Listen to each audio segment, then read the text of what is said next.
ಕೇಳುಗರೆ ಕಾರ್ಯಕ್ರಮಕ್ಕೆ ಆತ್ಮೀಯ ಸ್ವಾಗತ. ಈಗ ನಮ್ಮ ಜೊತೆಗಿದ್ದಾರೆ ಮೂಲತ್ವ ಫೌಂಡೇಶನ್ ಚಾರಿಟೇಬಲ್ ಟ್ರಸ್ಟ್ ಇದರ ಸ್ಥಾಪಕರಾಗಿರುವಂತಹ ಪ್ರಕಾಶ್ ಕೋಟ್ಯಾನವರು. ಏನಿದು ಮೂಲತ್ವ ಫೌಂಡೇಶನ್ ಅನ್ನುವಂಥದ್ದು, ಹಾಗೇನೆ ಅವರು ಒಂದು ಕೊಡಮಾಡುವಂತಹ ಒಂದು ಪ್ರಶಸ್ತಿ ಏನಿದೆ ಅದು ಏನು, ಇದರ ಬಗ್ಗೆ ಎಲ್ಲ ಇವತ್ತು ನಾವು ತಿಳ್ಕೊಳ್ಳುವ. ಸರ್, ಕಾರ್ಯಕ್ರಮಕ್ಕೆ ಆತ್ಮೀಯ ಸ್ವಾಗತ. ಸರ್, ಈಗ ಈ ಮೂಲತ್ವ ಫೌಂಡೇಶನ್ ಚಾರಿಟೇಬಲ್ ಟ್ರಸ್ಟ್ ಅನ್ನ ತಾವು ಸ್ಥಾಪಿಸಿದ್ರಿ. ಇದು ಯಾವ ವರ್ಷ ಸ್ಥಾಪಿಸಿದ್ರಿ ಸರ್? ಇದಕ್ಕೆ ಕಾರಣ ಏನು? ಇದನ್ನು ಸ್ಥಾಪಿಸುವಂತಹ ಒಂದು ಉದ್ದೇಶ ಏನಾಗಿತ್ತು? ಮೂಲತ್ವ ನಾನೇ ನೀನು ನೀನೇ ನಾನು ಎಂಬ ತತ್ವದಡಿಯಲ್ಲಿ ದೇವರಲ್ಲಿ ಮಾನವನನ್ನು, ಮಾನವರಲ್ಲಿ ದೇವರನ್ನು, ಪರಸ್ಪರನ್ನು ಅರ್ಥವಿಸಿಕೊಳ್ಳುವ ಈ ತತ್ವದಡಿಯಲ್ಲಿ ನಾವು ಒಂದು ಮೂಲತ್ವ ಫೌಂಡೇಶನ್ ಚಾರಿಟೇಬಲ್ ಟ್ರಸ್ಟ್ ಎಂಬುದನ್ನು ಸುಮಾರು 20 ವರ್ಷದಿಂದ ನಾವು ಪ್ರಾರಂಭಿಸಿದೆವು. ಈ ಸಂಸ್ಥೆಯು ಹಲವಾರು ಸಮಾಜಮುಖಿ ಕೆಲಸನ ಮಾಡುತ್ತಾ ಇಲ್ಲಿವರೆಗೆ ಬಂದಿದೆ. ಈಗ ತಮ್ಮ ಒಂದು ಕಲ್ಪನೆ ಏನಿದೆ, ನಾನೇ ನೀನು ನೀನೇ ನಾನು, ಏನಿದು ಸರ್? ಇದರ ಬಗ್ಗೆ ಒಂದು ಸ್ವಲ್ಪ ತಿಳಿಸಿ. ಮೂಲತ್ವ ನಾನೇ ನೀನು ನೀನೇ ನಾನು ಅಂದರೆ, ಒಬ್ಬ ಮನುಷ್ಯ ತನ್ನೊಳಗಿರುವ ನಿರಾಕಾರ ಶಕ್ತಿಯನ್ನು ಒಳಗೆ ಬಚ್ಚಿಟ್ಟುಕೊಂಡು ನೋವೇ ಪಡ್ಕೊಳ್ತಿರುವಾಗ ಆ ನಿರಾಕಾರ ಶಕ್ತಿ ಒಂದು ದಿನ ಎದ್ದು ಬಂದು ನೀನು ಯಾರೆಂಬುದು ತೋರಿಸುವುದೇ ನಾನೇ ನೀನು ನೀನೇ ನಾನು. ಆವಾಗ ನಾವು ಭಗವಂತನಿಗೆ ಹೇಳಬಹುದು, ಅಥವಾ ನೀವು ನನ್ನ ಎದುರು ನೀವು ಕೂತಿದ್ದೀರಿ, ನಾವು ನಿಮಗೂ ಹೇಳ್ಬೋದು ನಾನೇ ನೀನು ನೀನೇ ನಾನು ಎಂಬುದು. ಇದು ಈ ತತ್ವದ ಮೂಲ ಸಿದ್ಧಾಂತ. ಇದು ಅಂದ್ರೆ ಒಂದು ರೀತಿ ಆಧ್ಯಾತ್ಮಿಕ ಹೇಳ್ಬೋದು. ಇದರಲ್ಲಿ ಕೇವಲ ಆಧ್ಯಾತ್ಮಿಕ ಮಾತ್ರವಲ್ಲ, ಈ ನಮ್ಮ ಸಂಸ್ಥೆ ಹಲವಾರು ಸಮಾಜಮುಖಿ ಕೆಲಸಗಳು, ಧಾರ್ಮಿಕ ಕೆಲಸಗಳು ಅಥವಾ ಎಲ್ಲ ಕೊಡುಗೆಗಳನ್ನು ಕೊಡ್ತಾ ಬಂದಿದೆ. ಆದರೆ ಯಾವುದೇ ಪ್ರಚಾರಗಳು ಇಲ್ಲದೆ ಒಂದು ನಾವು ಒಳ್ಳೆ ರೀತಿಯಲ್ಲಿ ಒಂದು ನಿಶಬ್ದದಲ್ಲಿ ಕೆಲಸ ಮಾಡಿಕೊಂಡು ಬಂದಿದ್ದೇವೆ. ತಾವೀಗ ಹೇಳಿದ್ರಿ ಸಮಾಜಮುಖಿ ಚಟುವಟಿಕೆಗಳು ಅಂತ ಹೇಳಿ. ಈಗ ತಮ್ಮ ಒಂದು ಸಂಸ್ಥೆ ವತಿಯಿಂದ ಯಾವೆಲ್ಲ ಸಮಾಜಮುಖಿ ಚಟುವಟಿಕೆಗಳನ್ನ ಮಾಡ್ತಾ ಇದ್ರೆ, ಅಂದ್ರೆ ಮುಖ್ಯವಾಗಿ ನಿಮ್ಮ ಒಂದು ಏನು ಫೋಕಸ್ ಏರಿಯಾ ಅಂತ ಏನು ಹೇಳ್ತೇವೆ ಅದು ಏನಿರುತ್ತೆ? ಸಮಾಜಮುಖಿ ಅಂದರೆ ಮೊದಲು ನಾವೆಲ್ಲ ಎಜುಕೇಷನ್ ಪರ್ಪಸ್ಗೆ ಸಹಾಯ ಮಾಡ್ತಾ ಇದ್ದೆವು, ಅಥವಾ ಬಡ ಕುಟುಂಬದ ಹೆಣ್ಣು ಮಕ್ಕಳ ಮದುವೆ ಮಾಡಿಕೊಳ್ಳೋದು, ಅಥವಾ ಯಾರಿಗಾದರೂ ಆಸ್ಪತ್ರೆಯಲ್ಲಿ ಇದ್ದರೆ ಅವರಿಗೆ ಹಣದ ಸಹಾಯ ಮಾಡೋದು, ಇಂತೆಲ್ಲ ಕೆಲಸ ಮಾಡ್ತಾ ಇದ್ದೆವು. ಆಮೇಲೆ ಅದು ಸ್ವಲ್ಪ ಡೆವಲಪ್ ಮಾಡಿಕೊಂಡ ವುಮೆನ್ ವೆಲ್ಫೇರ್ನ ಬಗ್ಗೆ ನಾವು ತುಂಬ ಕೆಲಸ ಮಾಡ್ತಿದ್ದೇವೆ, ಮತ್ತು ಮಕ್ಕಳ ಬಗ್ಗೆ. ಇಂದು ನಿಮಗೆ ಗೊತ್ತಿರ್ಬೋದು, ಎಲ್ಲ ಕಡೆ ಮಾದಕ ದ್ರವ್ಯದ ತುಂಬ ಸಮಸ್ಯೆ ಇದೆ. ಇದರ ಬಗ್ಗೆ ಅವೇರ್ನೆಸ್ ಕೊಡೋದು, ಅಥವಾ ಸ್ಕೂಲ್ ಕಾಲೇಜಿಗೆ ಹೋಗಿ ಎಜುಕೇಷನ್ ನಂತರ ಏನೆಲ್ಲ ಮಾಡಬಹುದು ಇಂಥ ಅವೇರ್ನೆಸ್ಗಳು, ಮತ್ತು ಎಜುಕೇಷನ್ ಪರ್ಪಸ್ ಯಾರಿಗೆ ಸಹಾಯ ಬೇಕಿದ್ದರೆ ಅದನ್ನು ಮಾಡೋದು. ಈಗ ಹೊಸತೊಂದು ನಾವು ಕಾನ್ಸೆಪ್ಟ್ ರೆಡಿ ಮಾಡಿದ್ದೇವೆ. ಇದನ್ನು ಮುಂಚೆ ಬೇರೆ ಕೂಡ ಮಾಡಿದ್ದಾರೆ, ಆದರೆ ಅದನ್ನು ವಿಸ್ತಾರವಾಗಿ ನಾವು ಮಾಡ್ತಾ ಇದ್ದೇವೆ. ಅದೇನೆಂದರೆ ಬ್ರೆಸ್ಟ್ ಫೀಡಿಂಗ್ ಸೆಂಟರ್ ಅಂತ. ಇಂದು ಸ್ತ್ರೀಯರು ತನ್ನ ಮಗುವನ್ನು ಹೊರಗೆ ಕರ್ಕೊಂಡು ಹೋಗುವಾಗ ಅಲ್ಲಿ ಮಗುವಿಗೆ ಹಾಲು ಕೊಡಲು ತುಂಬ ಅವರು ಹಿಂಜರಿತಾರೆ, ಅಥವಾ ಅವರಿಗೆ ಸ್ಥಳ ಇರುವುದಿಲ್ಲ. ಅಂಥ ಸ್ತ್ರೀಯರಿಗೆ ನಾವು ಒಂದು ಈಗ ಮಂಗಳೂರಲ್ಲಿ 3 ಕಡೆ ಬ್ರೆಸ್ಟ್ ಫೀಡಿಂಗ್ ಸೆಂಟರ್ ಅಂತೆ ಓಪನ್ ಮಾಡಿದ್ದೇವೆ. ಅದು ಜಪ್ಪಿನಲ್ಲಿ, ಇನ್ನೊಂದು ವಿಜಯಲ್ಲಿ, ಮತ್ತೊಂದು ಕೂಲೂರಲ್ಲಿ. ಅಂಥ ಈ ಸೆಂಟರ್ ಇನ್ನೂ ಹಲವಾರು ಕಡೆ ದಕ್ಷಿಣ ಕನ್ನಡ, ಉಡುಪಿ ಜಿಲ್ಲೆಯಲ್ಲಿ ಮಾಡಬೇಕನ್ನೋ ನಮ್ಮ ಒಂದು ದೊಡ್ಡ ಆಶೆ ಇದೆ. ಮಾಡಲಿಕ್ಕೆ ರೆಡಿಯಾಗಿದ್ದೇವೆ. ಆಮೇಲೆ ಶಾಲಾ ಕಾಲೇಜ್ಗಳಲ್ಲಿ ಹೆಣ್ಣು ಮಕ್ಕಳಿಗೆ ಅವರ ಸಮಸ್ಯೆ ಬರುವಾಗ ಅವರಿಗೆ ರೆಸ್ಟ್ ರೂಮ್ ಅಂತ ಇರುವುದಿಲ್ಲ, ಅಂಥ ರೆಸ್ಟ್ ರೂಮ್ಗಳನ್ನು ನಾವು ಮಾಡಿಕೊಡ್ತಾ ಇದ್ದೇವೆ. ಅಂತ ಹಲವಾರು, ಇದಕ್ಕೆ ಒಂದು ಸೀಮಿತ ಅಂತಿಲ್ಲ ಸರ್. ಆದರೆ ಒಂದು ಡ್ರೀಮ್ ಪ್ರಾಜೆಕ್ಟ್ ಅಂತ ಒಂದು ಇದೆ ನನ್ನದು.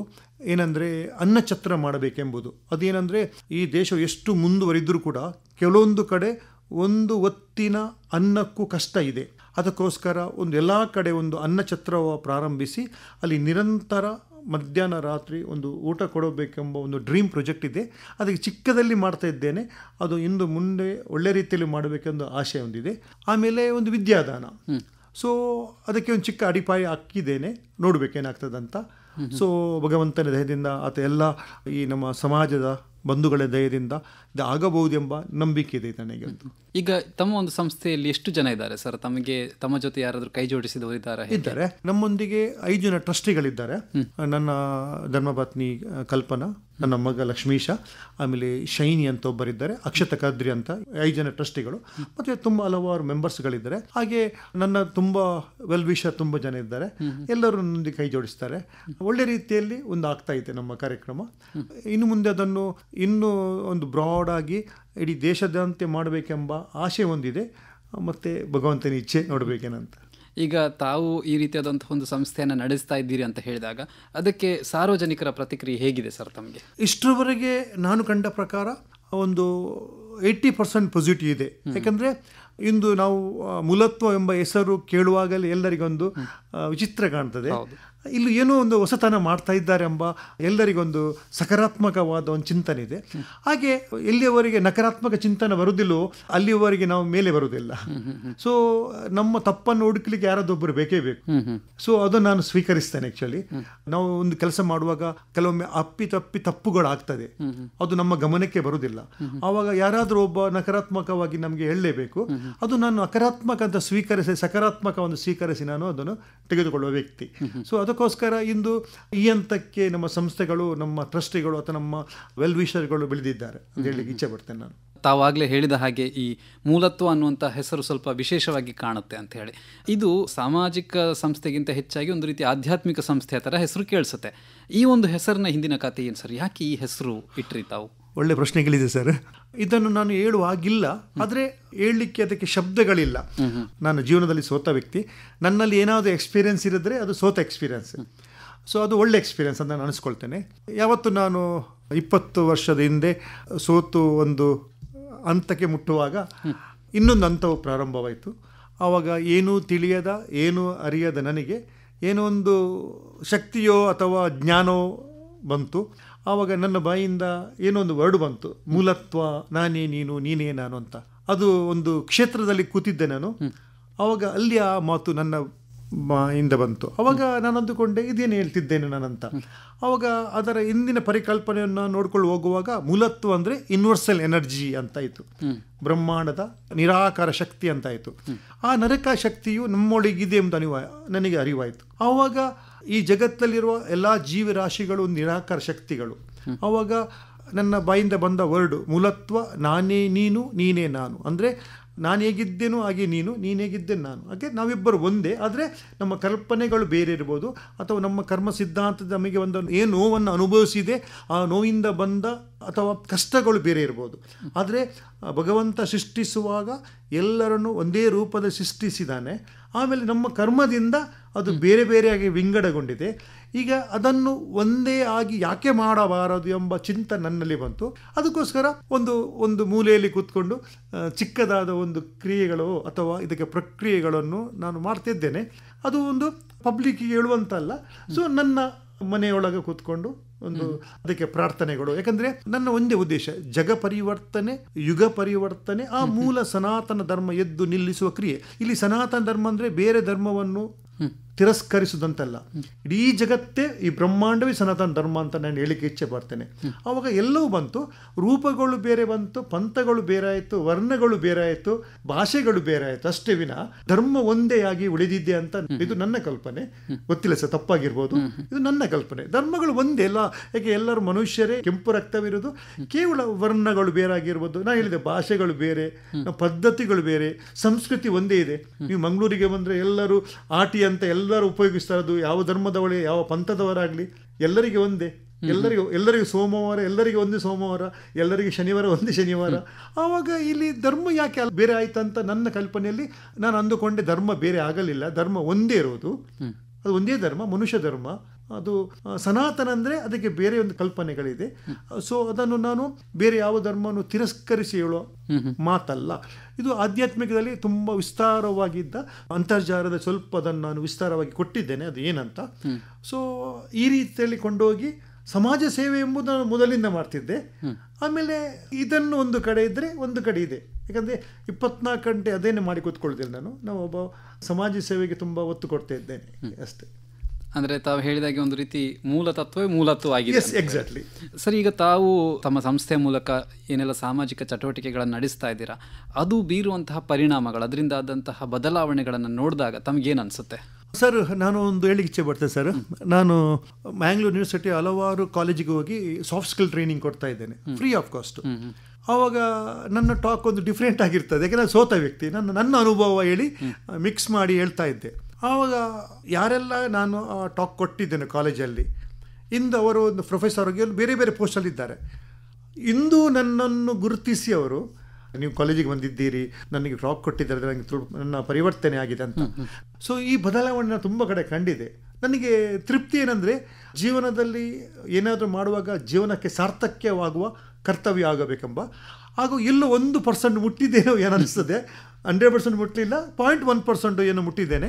ಅದನ್ನು ಮುಟ್ಟುವ ಆಸೆ ನನ್ನಲ್ಲಿ ಒಂದು ಸ್ವಾರ್ಥ ಇದೆ ಸರ್. ನನ್ನ ಒಟ್ಟು ಜೀವನ ಸಾರ್ಥಕವಾಗ ಅದು ನನಗೆ ಸ್ವಾರ್ಥ ಇರೋದು, ಅದನ್ನು ಒಟ್ಟು ಬಿದ್ದು ಯಾವುದಿಲ್ಲ, ಅದೊಂದು ಸ್ವಾರ್ಥ ನನ್ನದು. ನನಗೆ ಆಸೆ ಇದೆ, ಅದು ನನಗೆ ಒಟ್ಟು ಸಾರ್ಥಕ್ಯವಾಗಬೇಕೆಂಬ ಒಂದು ಆಸೆ ಇದೆ ನನಗೆ ಅಷ್ಟೇ. ಸರ್, ಹಾಗೆ ತಾವು ಪ್ರತಿ ವರ್ಷ ಒಂದು ವಿಶ್ವ ಪ್ರಶಸ್ತಿಯನ್ನು ಕೊಡ್ತೀರಿ ಸರ್. ಏನಿದು ಪ್ರಶಸ್ತಿ ಮತ್ತು ಇದರ ಒಂದು ವಿಶೇಷತೆ ಏನು ಸರ್? ಮೂಲತ್ವ ವಿಶ್ವ ಪ್ರಶಸ್ತಿ ಸರ್, ಆ್ಯಕ್ಚುಲಿ 2015ರಲ್ಲಿ ನಾನು ಸಂಜೆ 7 ಗಂಟೆಗೆ ನಾನು ಒಂದು TV ಚಾನಲಲ್ಲಿ ಹರೇಕಳ ಹಾಜಬ್ಬನವರ ಬಗ್ಗೆ ಒಂದು ಡಾಕ್ಯುಮೆಂಟ್ರಿ ನೋಡ್ತಾ ಇದ್ದೆ. ಆವಾಗ ನಾನು ಇಡೀ ಡಾಕ್ಯುಮೆಂಟ್ರಿ ನೋಡುವಾಗ ನನಗೆ ಅನಿಸಿತು, ಹರೇಕಳ ಹಾಜಬ್ಬನವರಂಥ ಒಬ್ಬ ವ್ಯಕ್ತಿ ಮಂಗಳೂರಲ್ಲಿ ಇರುವಾಗ ನನ್ನಂಥವನಿಗೆ ಇದರ ಅರಿವು ಯಾಕಿಲ್ಲ, ನಾನು ಎಷ್ಟು ತಪ್ಪು ಮಾಡ್ತಿದ್ದೇನೆ, ಇಷ್ಟು ಒಳ್ಳೆ ವ್ಯಕ್ತಿ ನಮ್ಮ ದಕ್ಷಿಣ ಕನ್ನಡದಲ್ಲಿ ನನ್ನ ಪರಿಸರದಲ್ಲಿ ಇಲ್ಲಲ್ಲ. ನನಗೆ ತುಂಬ ನೋವಾಯಿತು, ನನ್ನ ಮೇಲೆ ನನಗೆ ಒಂದು ನಾಚಿಕೆ ಆಯಿತು. ನಾನು ಕೂಡ ಸಮಾಜ ಸೇವೆ ಮಾಡುವ, ನನಗೆ ಯಾಕೆ ಇವರ ಪರಿಚಯ ಆಗಲಿಲ್ಲ ಅಂತ ನನಗೊಂದು ನೋವಾಯಿತು. ವೆರಿ ನೆಕ್ಸ್ಟ್ ಡೇ ನಾನು ಅವರ ಸ್ಥಳಕ್ಕೆ ಹೋಗಿ ಅವರ ಹತ್ರ ಮಾತಾಡಿಸಿ ಅವರು ಬಂದ ನಂತರ ನಾನು ನನ್ನ ದಿನದ ಅನುಷ್ಠಾನದ ನಂತರ ನನ್ನ ಅನುಷ್ಠಾನ ಆಗೋ ನನಗೆ ನೆನಪಂತು, ನೀನು ಯಾಕೆ ಇಂಥ ಸಮಾಜ ಸೇವೆ ಮಾಡಿದವರನ್ನು ಗುರುತಿಸಿ ಎಲ್ಲರಿಗೆ ತೋರಿಸಬಾರದು, ಅದು ನಿನ್ನ ಕರ್ತವ್ಯವಲ್ಲವೇ ಅಂತ ನನಗೆ ಅರಿವಾಯಿತು. ಅದೇ ದಿವಸ ನನ್ನ ಅನುಷ್ಠಾನ ಆದ ನಂತರ ನನ್ನ ಬಾಯಲ್ಲಿ ಒಂದು ವರ್ಡ್ ಬಂದಿದೆ, ಮೂಲತ್ವ ವಿಶ್ವ ಪ್ರಶಸ್ತಿ ಎಂಬುದು ನಾನು ಘೋಷಣೆ ಮಾಡಿದೆ. ಮೊದಲು ನನ್ನ ಮಗನಿಗೆ, ನನ್ನ ಹೆಂಡತಿಗೆ ಹೇಳಿದೆ ಇಂಥದ್ದೊಂದು ನಾವು ಮಾಡುವ ಅಂತ. ಎಲ್ಲರೂ ಒಪ್ಪಿಗೆ ಕೊಟ್ಟರು. ಅದೇ 2015ರಲ್ಲಿ ನಾವು ಈ ಮೂಲತ್ವ ವಿಶ್ವ ಪ್ರಶಸ್ತಿ ಅಂತ ಪ್ರಾರಂಭಿಸಿದ್ದು. ಆವಾಗ ನಮ್ಮ ಅದಕ್ಕೊಂದು ರೂಪುರೇಷೆ ಮಾಡಿದೆವು. ಇದೇನೆಂದರೆ, ಇದು ಕೇವಲ ಮಂಗಳೂರಿನವರಿಗೆ ಮಾತ್ರ ಅಲ್ಲ, ಕರ್ನಾಟಕ ಮಾತ್ರ, ಇಂಡಿಯಾ ಅಲ್ಲ, ಪ್ರಪಂಚದಲ್ಲಿ ಇಂಥ ಸಮಾಜ ಸೇವೆ ಮಾಡಿದವರನ್ನು ಗುರುತಿಸಿ ಮಂಗಳೂರಿಗೆ ಕರ್ಕೊಂಡು ಬಂದು ಅವರಿಂದ ಮೂಲತ್ವ ವಿಶ್ವ ಪ್ರಶಸ್ತಿ ಕೊಡಬೇಕೆಂಬ ಒಂದು ನಿರ್ಧಾರ ತಗೊಂಡೆವು. ಮೊದಲ ಪ್ರಶಸ್ತಿಯನ್ನೇ ನಾವು ಹರೇಕಳ ಹಾಜಬ್ಬನವರಿಗೆ ಕೊಟ್ಟೆವು. ನನ್ನ ರೋಲ್ ಮಾಡೆಲ್ ಅವರು. ನನಗೆ ತುಂಬ ಇಷ್ಟ ಆ ವ್ಯಕ್ತಿ. ಯಾಕೆಂದರೆ ಮನೆಯಲ್ಲಿ ತನ್ನ ನೋವುಗಳು ಇಷ್ಟು ಇದೆ, ಇವನು ಅವರ ಮನೆಯಲ್ಲೂ ಕೂಡ ಆ ನೋವನ್ನು ಮರೆತು ಸಮಾಜಕ್ಕೆ ಸ್ಪಂದಿಸುವ ಒಬ್ಬ ವ್ಯಕ್ತಿಗಳನ್ನು ಹುಡುಕುವುದು. ಇಷ್ಟವರೆಗೆ 10 ಜನರಿಗೆ ನಾವು ಈ ಪ್ರಶಸ್ತಿ ಕೊಟ್ಟಿದ್ದೇವೆ ಸರ್. ಈ 10 ಜನರ ಕತೆ ಕೇಳಿದರೆ ಇದೇ ಕತೆಗಳು. ಅವರ ನೋವುಗಳು ಇಷ್ಟು ನೋವಿತ್ತಂದರೆ ಅವರಿಗೆಲ್ಲರಿಗೆ ವೈಯಕ್ತಿಕವಾಗಿ ಆ ಎಲ್ಲ ನೋವನ್ನು ಮರೆತು ಸಮಾಜಕ್ಕೆ ದುಡಿಬೇಕು, ಸಮಾಜವನ್ನು ಮೇಲೆತ್ತಬೇಕು, ಅಥವಾ ಸಮಾಜದ ಈ ಸ್ತ್ರೀಯರಿಗೆ ನೋವಾದದನ್ನು ಕಳಚಿ ಅವರಿಗೆ ಜೀವನ ಕೊಡಬೇಕೆಂಬ ಈ ಮನಸ್ಥಿತಿ ಇದ್ದ 10 ಜನರನ್ನು ಗುರುತಿಸಿ ಮಂಗಳೂರಿಗೆ ತಂದು ಮೂಲತ್ವ ವಿಶ್ವ ಪ್ರಶಸ್ತಿ ಕೊಟ್ಟು, ಕೆಲವರಿಗೆ 1.5 ಲಕ್ಷವೋ ಕೆಲವರಿಗೆ 1 ಲಕ್ಷವೋ ಅವರಿಗೆ ಸಹಾಯದಾನ ಮಾಡಿ ಪ್ರಶಸ್ತಿ ಕೊಟ್ಟಿದ್ದೇವೆ. ಈ ವರ್ಷ 11ನೇ ವರ್ಷದ ಮೂಲತ್ವ ವಿಶ್ವ ಪ್ರಶಸ್ತಿ. ಈ ವರ್ಷದ ಪ್ರಶಸ್ತಿಗೆ ನಾವು ಆ್ಯಕ್ಚುಲಿ ನೇಪಾಳದ ಒಂದು ಅನುರಾಧ ಕೊಯ್ರಾ ಅಂತವರನ್ನು ಸೆಲೆಕ್ಟ್ ಮಾಡಿದ್ದೆವು. ಅಲ್ಲಿ ಏನೋ ಸ್ವಲ್ಪ ಗಲಭೆಗಳಾಯಿತು ಮತ್ತು ಅದು ಸ್ವಲ್ಪ ಕ್ಯಾನ್ಸಲ್ ಆಯಿತು. ಆಮೇಲೆ ನೆಕ್ಸ್ಟ್ ನಾವು ಪುನಃ ಹುಡುಕುವಾಗ ನಮಗೆ ನೆಲೆ ಫೌಂಡೇಶನ್ ಅಂತ ಒಂದು ಸಂಸ್ಥೆ ಕಂಡು ಬಂತು. ಇದು ಬ್ಯಾಂಗ್ಳೂರಲ್ಲಿದೆ. ಇವರ ಟೋಟಲ್ 12 ಸಂಸ್ಥೆಗಳಿದೆ. ಈ ಸಂಸ್ಥೆಯು ಬಡ ಮಕ್ಕಳನ್ನು ಹುಡುಕಿ ಅಥವಾ ಅನಾಥ ಮಕ್ಕಳನ್ನು ಹುಡುಕಿ ಅಥವಾ ಸ್ಲಮ್ಮಲ್ಲಿರುವ ಮಕ್ಕಳನ್ನು ಹುಡುಕಿ ತಂದು ಅವರಿಗೆ ಜೀವನ ಕೊಡೋದು. ಸರ್, ಎಲ್ಲರೂ ಒಂದು ವಿದ್ಯಾರ್ಥಿಗೆ ಅಥವಾ ಮಕ್ಕಳಿಗೆ ಊಟ ಕೊಡ್ತಾರೆ, ವಸತಿ ಕೊಡ್ತಾರೆ, ವಿದ್ಯೆ ಕೊಡ್ತಾರೆ. ಈ ಸಂಸ್ಥೆ ಆಗಲ್ಲ. ಈ ಸಂಸ್ಥೆಯು ಒಂದು ಮಗುವನ್ನು, ಅದು ಹೆಣ್ಣಾಗಲಿ ಗಂಡಾಗಲಿ ಅಥವಾ ಯಾವ ಪಂಥದವರಾಗಲಿ, ಇವರನ್ನು ದೇಶ ರಕ್ಷಿಸುವ, ದೇಶವನ್ನು ಪ್ರೀತಿಸುವ ಒಂದು ಬ್ರ್ಯಾಂಡ್ ಆಗಿ ಹೊರಗೆ ತಂದು ಬಿಡ್ತಾರೆ. ನಾನು ಕಂಡ ಪ್ರಕಾರ ಈ ಮಕ್ಕಳು ಅಲ್ಲಿಂದ ಹೊರಗೆ ಬಂದರೆ ಇವರನ್ನು ಯಾರು ತಿರಸ್ಕರಿಸುವಂತಿಲ್ಲ, ಹಾಗೆ ಪ್ರಿಪೇರ್ ಮಾಡ್ತಾರೆ ಅವರು. ಯಾರು ತಿರಸ್ಕರಿಸಲಿಕ್ಕೆ ಸಾಧ್ಯವಿಲ್ಲ ನನ್ನ ಪ್ರಕಾರ. ಅಂಥ ಪ್ರಿಪ್ರೇಷನ್ ಮಾಡ್ತಾರೆ. ಬೇಸ್ನಿಂದ ಕೆಲಸ ಕೊಡ್ತಾರೆ ಅವರಿಗೆ ಒಳ್ಳೆ ರೀತಿಯಲ್ಲಿ. ಎಜುಕೇಷನ್ ಆಗಲಿ, ಊಟ ಆಗಲಿ, ಟ್ರೈನಿಂಗ್ ಆಗಲಿ. ಅವರ ಟ್ರೈನಿಂಗ್ ಸೆಂಟರ್ಗಳೆಲ್ಲ ಹೋಗಿದ್ದೇನೆ. ಒಂದೊಂದು ಸೆಂಟ್ರಲ್ಲಿ 100 ಮಕ್ಕಳಿದ್ದರೆ ಅವರಿಗೆ ಇಡುವ ಫೆಸಿಲಿಟಿಗಳು ಅಷ್ಟಿಷ್ಟಲ್ಲ ಸರ್. ಡಿಫ್ರೆಂಟ್ ಸ್ಟೈಲಲ್ಲಿ, ಶಿಸ್ತುಬದ್ಧವಾಗಿ, ಕ್ರಮಬದ್ಧವಾಗಿ. ಈಗ ಈ ವರ್ಷ ಇಂಥ ಮಕ್ಕಳನ್ನು ಸಾಕುವ, ಇಂಥ ಮಕ್ಕಳನ್ನು ನೋಡುವ ಒಂದು ಸಂಸ್ಥೆಗೆ ಕೊಡಬೇಕಂತ ಆಸೆ ಇತ್ತು ನನಗೆ.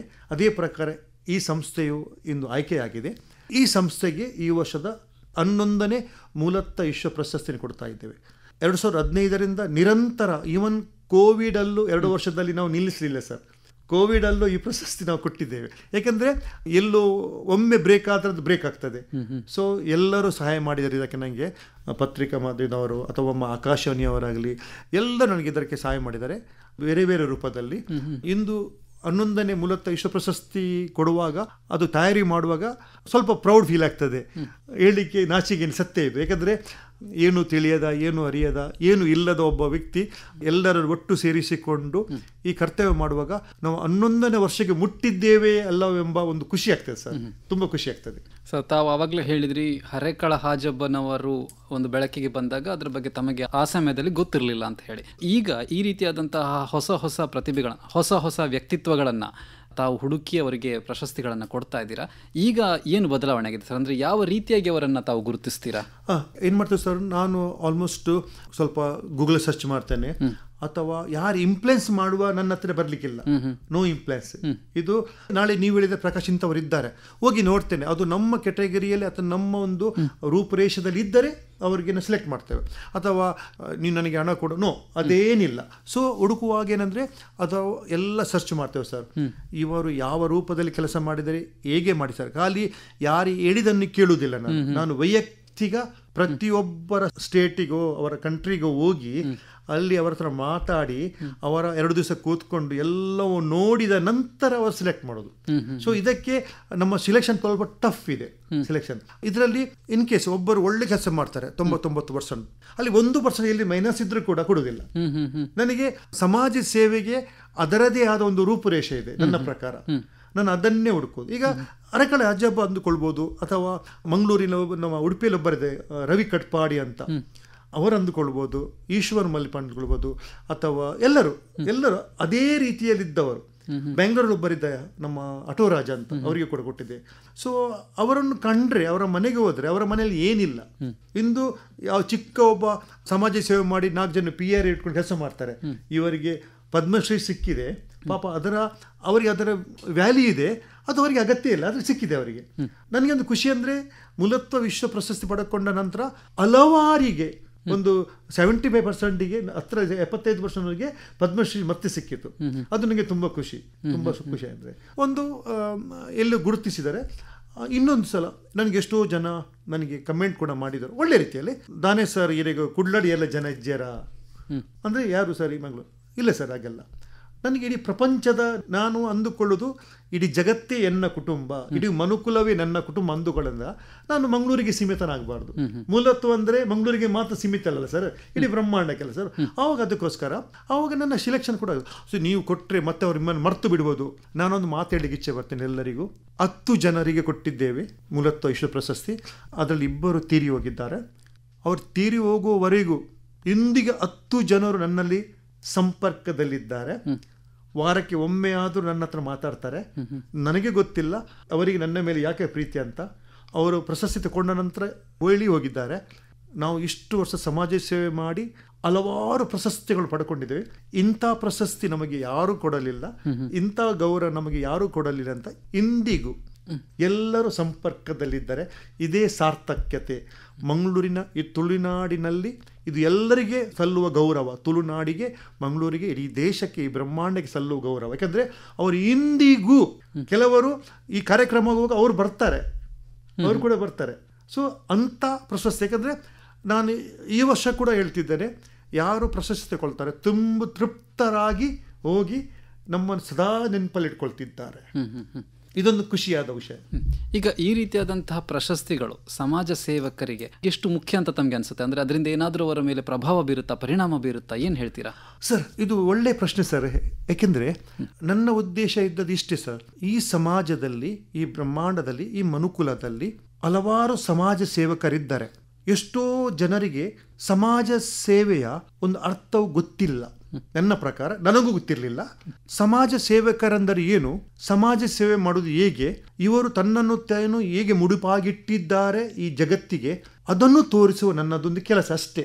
ಆವಾಗ ಇದು ಮಂಗಳೂರಲ್ಲಿ ಕಾರ್ಯಕ್ರಮ ಆದರೂ ಇಡೀ ಪ್ರಪಂಚದಲ್ಲಿ ಇದನ್ನು ಪಸರಿಸುತ್ತೇನೆ ನಾನು, ಬೇರೆ ಬೇರೆ ರೂಪದಲ್ಲಿ ಪಸರಿಸ್ತೇನೆ. ಈಗ ಅವರ ಮೇಲೆ ಹೇಗೆ ಪ್ರಭಾವ ಬೀಳುವುದಂದ್ರೆ, ಯಾರು ಪ್ರಶಸ್ತಿ ತಗೊಳ್ತಾರೆ ಆವಾಗ ನೀನು ಅವರನ್ನು ಹೇಗೆ ಗೌರವಿಸಿದೀಯಾ, ಆ ಗೌರವದಲ್ಲಿ ಅವರು ಬದಲಾದದನ್ನು ನಾನು ಕಂಡಿದ್ದೇನೆ.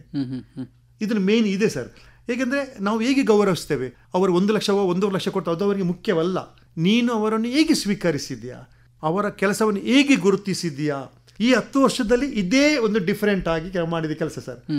ಆ 10 ವರ್ಷದಲ್ಲಿ 10 ಜನರು ಹೇಗೆ ನಾನು ಗುರುತಿಸಿದೆನೋ, ನಮ್ಮ ಸಂಸ್ಥೆ ಗುರುತಿಸಿದೆವೋ, ಆಗ ಅವರಲ್ಲಿ ಪ್ರಭಾವ ಬೀಳಿದೆ. ಏನೆಂದರೆ ಹಿಂದಿಯಲ್ಲಿ ಹೇಳ್ತಾರೆ, ಸಬ್ ಕುಚ್ ದಿಯಾ ಜೈಸೆ ತುಮ್ನೆ ದಿಯಾ ಕುಯ್ ನೈ ದಿಯಾ. ನನ್ನ ಜೀವನವು ಸಾರ್ಥಕ್ಯವಾಯಿತು ಅಂದೆ ಅವರು. ಇಂದು ಇದ್ದಾರೆ. ನನ್ನ ಇನ್ವಿಟೇಷನ್ ಎಲ್ಲರ ಹತ್ತರ ಫೋಟೋ ಇದೆ. ಅವರ ವೆಬ್ಸೈಟ್ಗೆ ಹೋಗಿ ಅಥವಾ ಅವರ ಫೋನ್ ನಂಬರ್ ತೆಗೆದು ಕೇಳ್ಬೋದು. ಮೂಲೋತ್ತ ಪ್ರಶಸ್ತಿ ಪಡ್ಕೊಂಡದ್ದು ನಿಮಗೇನಾಗಿದೆ ಎಂಬುದೊಂದು ಇಷ್ಟು ನಾನು ಗ್ಯಾರಂಟಿ ಹೇಳ್ತೇನೆ.